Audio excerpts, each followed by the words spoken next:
ಸಿದ್ದರಾಮಯ್ಯನವರು ಆರೋಪ ಮುಕ್ತವಾಗಿ ಹೊರಗೆ ಬರ್ತಾರೆ, ನಮಗೆ ಭರವಸೆ ಇದೆ, ಇದರಲ್ಲಿ ಸಿದ್ದರಾಮಯ್ಯನವರ ಪಾತ್ರ ಇಲ್ಲ ಅಂತ ವಿಧಾನಸೌಧದಲ್ಲಿ ಡಿಸಿಎಂ ಡಿಕೆ ಶಿವಕುಮಾರ್ ಹೇಳಿಕೆಯನ್ನ ಕೊಟ್ಟಿದ್ದಾರೆ. ಡಿಸಿಎಂ ಒಂದ್ ಕಡೆ ವಿರೋಧ ಪಕ್ಷದವರು ಡಿಕೆ ಶಿವಕುಮಾರ್ ಕಾಯ್ತಾ ಇದ್ದಾರೆ ಅನ್ನುವಂತ ರೀತಿಯಾಗಿ ಈಗ ತಾನೇ ವಿಜಯೇಂದ್ರ ಎಲ್ಲ ಆರೋಪ ಮಾಡ್ತಾರೆ ನೋಡ್ತಾ ಇದ್ವಿ. ಬಟ್ ಡಿಸಿಎಂ ಮುಖ್ಯಮಂತ್ರಿಗಳ ಬೆನ್ನಿಗೆ ಈ ವಿಚಾರದಲ್ಲಿ ನಿಂತ ರೀತಿಯಾಗಿ ಅವರ ಹೇಳಿಕೆಗಳನ್ನ ನಾವು ಮೊನ್ನೆಯಿಂದ ಗಮನಿಸ್ತಾ ಇದ್ವಿ. ಮೂಡಾ ಪ್ರಕರಣದಲ್ಲಿ ಅಧಿಕಾರಿಗಳು ತಪ್ಪು ಮಾಡಿರಬಹುದು, ತನಿಖೆ ಆದ್ಮೇಲೆ ಎಲ್ಲ ಗೊತ್ತಾಗುತ್ತೆ, ಯಾವ ಬ್ಲಾಕ್ ಮಾರ್ಕ್ ಕೂಡ ಆಗಿಲ್ಲ ಅಂತ ಡಿಸಿಎಂ ಡಿಕೆ ಶಿವಕುಮಾರ್ ಹೇಳ್ತಾ ಇದ್ದಾರೆ. ಮುಖ್ಯಮಂತ್ರಿಗಳದ್ದು ತನಿಖೆ ಏನು ಕೋರ್ಟ್ ಆದೇಶ ಕೊಟ್ಟಿದೆ, ತನಿಖೆ ಆಗ್ತದೆ, ನಮಗೆ ಭರವಸೆ ಇದೆ. ಚೀಫ್ ಮಿನಿಸ್ಟರ್ದು ಯಾವ ಥರದ ಇನ್ವಾಲ್ವ್ಮೆಂಟು ಇಲ್ಲ. ಏನಾದ್ರು ಆಫೀಸರ್ಸ್ ತಪ್ಪು ಮಾಡಿದ್ರೆ ಆಫೀಸರ್ಸ್ ತಪ್ಪು ಮಾಡಿರ್ಬೋದು ಅಷ್ಟೇ, ನನಗೆ ಗೊತ್ತಿಲ್ಲ.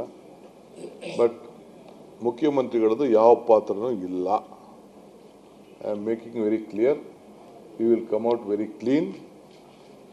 That is the message. So ಮುಖ್ಯಮಂತ್ರಿಗಳದ್ದು ಇದರಲ್ಲಿ ಯಾವ ಪಾತ್ರನೂ ಇಲ್ಲ. ತನಿಖೆ ಏನು ಕೋರ್ಟ್ ಆದೇಶ ಕೊಟ್ಟಿದೆ, ತನಿಖೆ ಆಗ್ತದೆ.